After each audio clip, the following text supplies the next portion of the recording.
So I'm addicted to my phone. It's crazy. Literally, the second that I feel a buzz, I have to check it, right? And it always turns out just to be a notification for an email, something that I subscribe to, and it doesn't even matter. But it's insane how much control I've given over to this. You know, I'm not living in freedom. I've totally given over rule to my phone, a part of my life.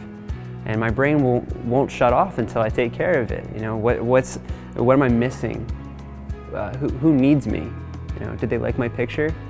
I have to know all these things, and it's crazy. It's crazy to me.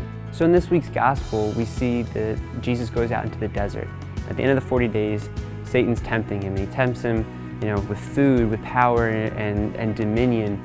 And it's funny because that's what he also tempts Adam and Eve with. He tempts them with the fruit, and then he tells them, you know, you're going to be like gods, and you're going to have the knowledge of, you know, good and evil.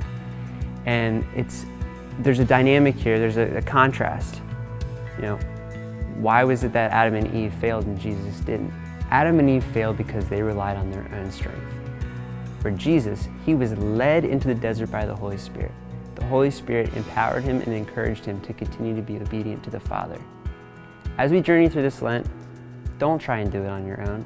Look, by virtue of your baptism and your confirmation, you have the Holy Spirit living and working inside of you, setting you ablaze, setting you on fire, and burning away all the things that keep you from being with God. I look at my phone, and in and of itself, it's not a bad thing. But I have to ask myself, how much time do I spend on this? But at the end of the day, complain about how little time I had to pray.